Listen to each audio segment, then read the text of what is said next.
Hi guys, this is Mrs. G again, and this is Open Wide Surprise Part 2.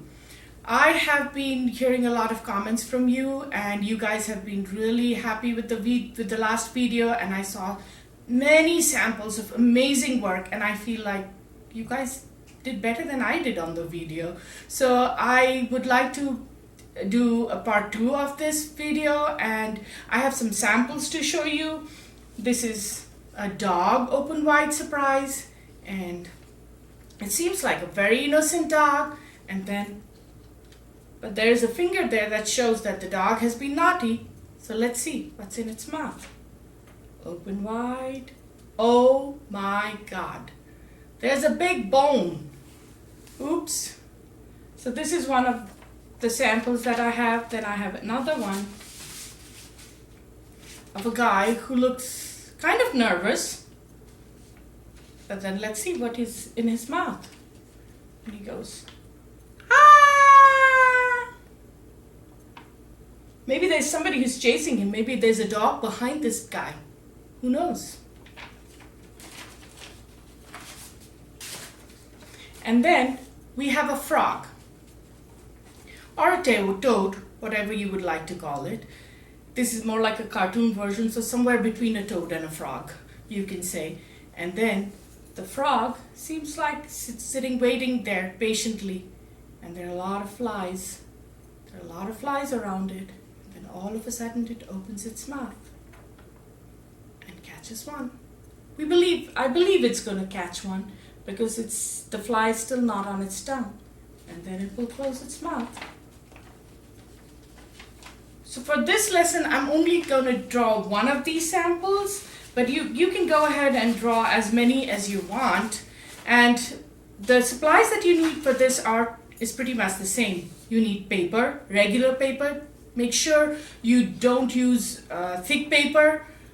Photocopy paper is ideal for this. And I like white paper because then I can use whatever color I can on it and then do it the way I want it. Because if the paper is a certain color, then I'm limited in the choice of crayons that I use. So I like to use white paper, sharp pencil, some very good erasers, and some Sharpie, and a box of crayons.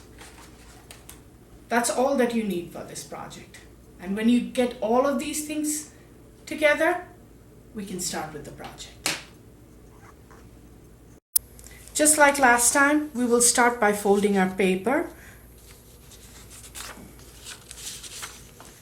I will join the corners first and make sure they are aligned with each other. And once they do, I'm going to hold it with one hand and really press it hard. Make sure you don't tear the page, but if it's not too hard. And then once this is done,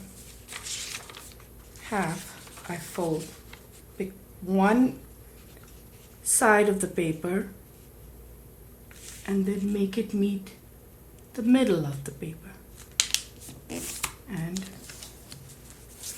press it down again. I flip and make the two corners meet again.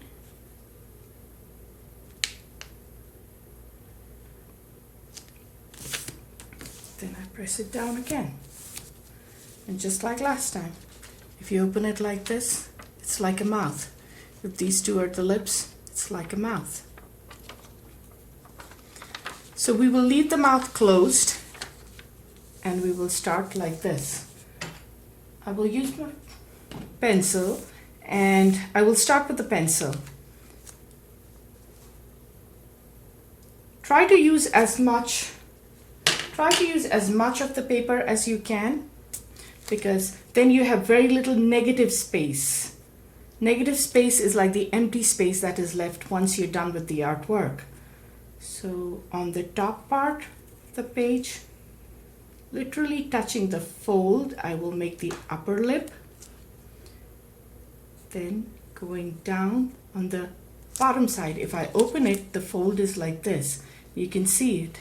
And I will go like this, and the bottom lips like that. Once the bottom lip is done, we will try to make the body of the frog, which will be kind of roundish. So try to use as much of the space as this. It's not necessary that you will get, it's not a perfect circle, but somewhere close to that. It's not necessary that it will be perfect the first time you draw that circular, I shouldn't say circle, circular shape.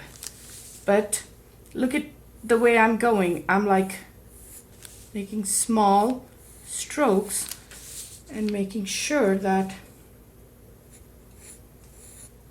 I try to see. Still, it isn't what I wanted it. So now what am I going to do? I'm going to fix it. I'm going to make it like this. And now that I'm pretty much comfortable with the shape that I have achieved, I'm going to make it a little darker so that I know what my final shape looks like.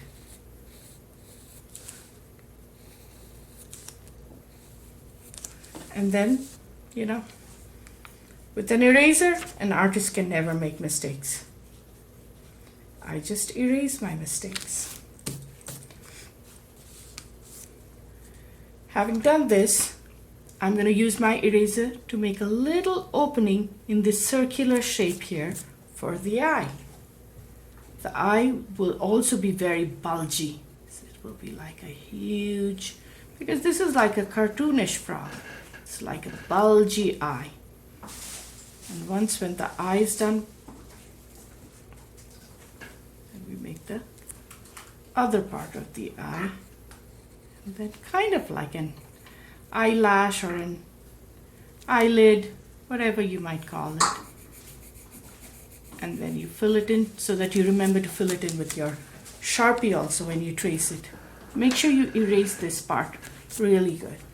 And then we make, right under the eyes, we make two small openings for the front legs of the frog.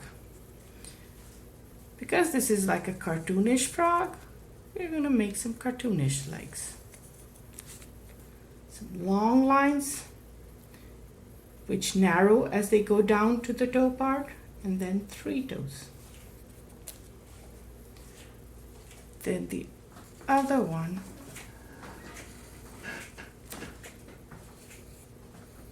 three more toes. As you know, the hind legs of the frogs are longer, way longer, because they jump on them. So we make just one opening on the back side of the frog. Well, it doesn't need to be this wide, so I can go back and fill it in, and then we go. I make it go up like that, then I make it come back like that. It's like an A, if you want to call it an A.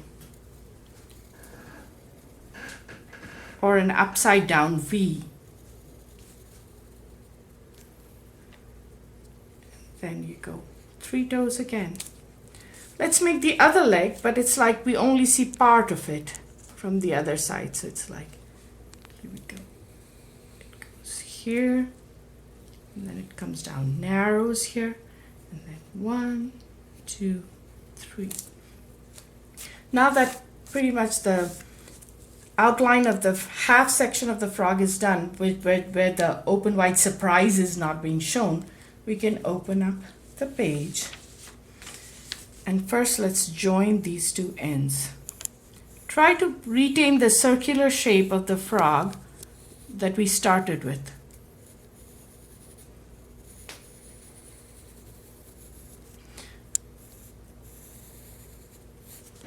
I think this is pretty okay. And then, you know, when it opens wide, let's make it like a big reflection of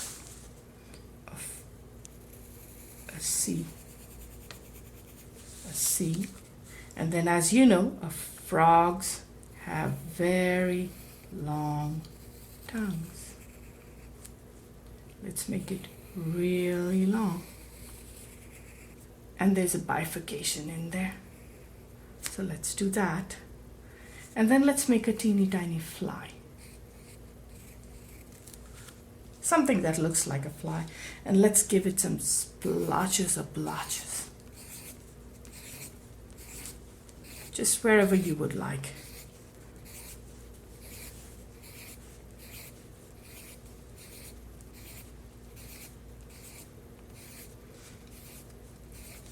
You can make as many as you want or as few as you want. It's up to you. It's your frog. I think I got the pencil drawing done, so the next step is tracing it with my Sharpie. I think Sharpies are one of my favorite tools because I feel like when I draw something, if I can use the Sharpie to define it, it makes the art look way better after it's done. Versus when I make it and I don't use a Sharpie or a crayon or a marker to outline it, I feel like it doesn't look as good. I don't know why. But that's my take on it.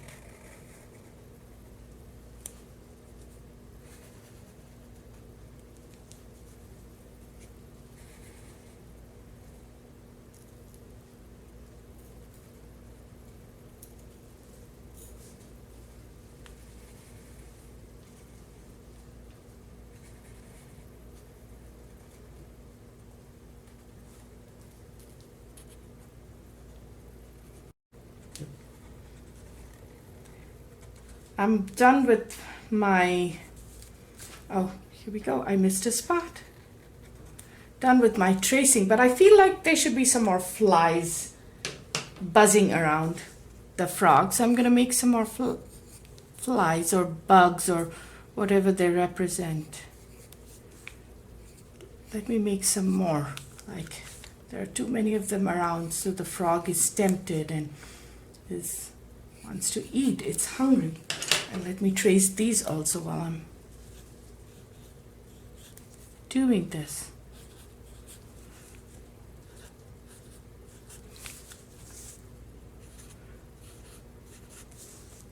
Oh, I think I want to make these bugs like I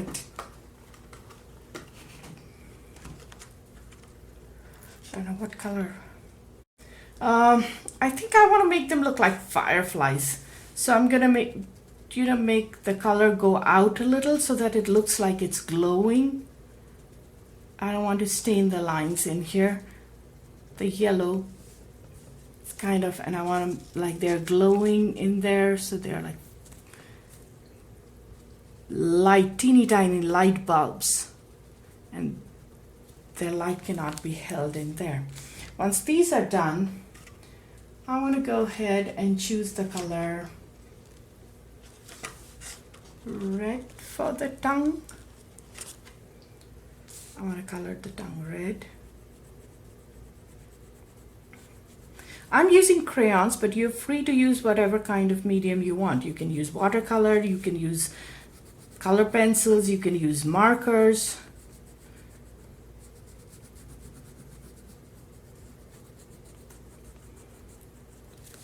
The tongue looks really bright.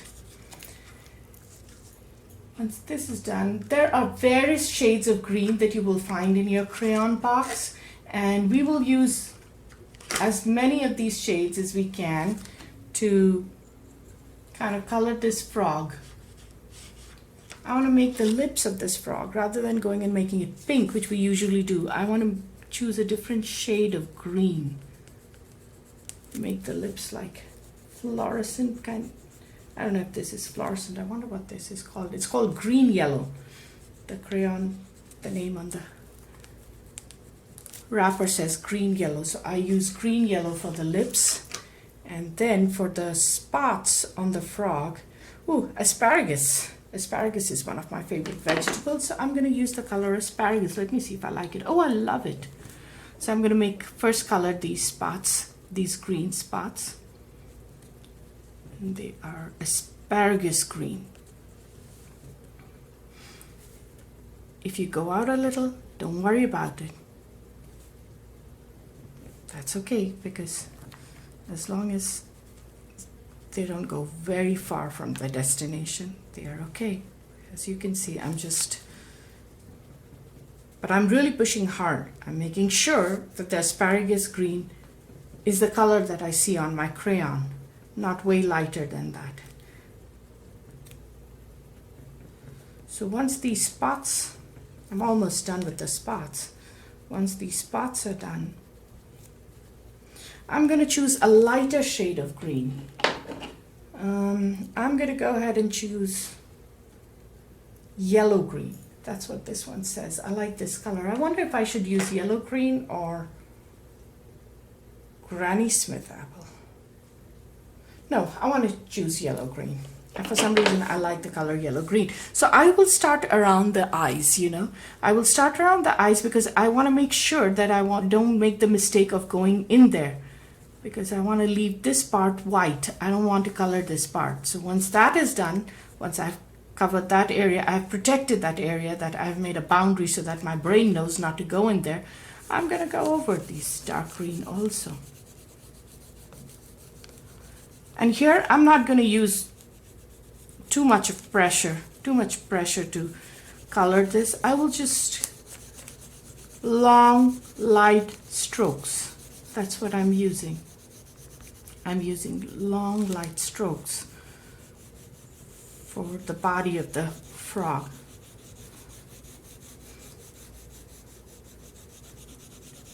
And wherever I'm changing the direction of my strokes, you can see I'm trying to blend it in and cover my change of direction so that it doesn't show as much.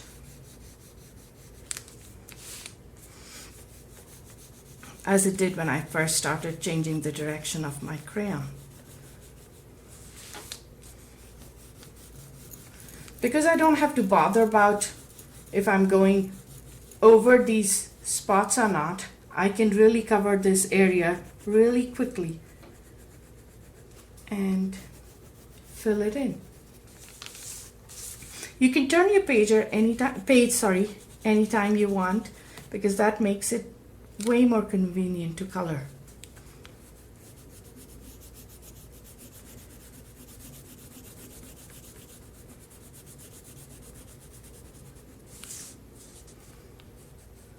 Let me color the legs and the toes, the front legs first, and then the hind legs.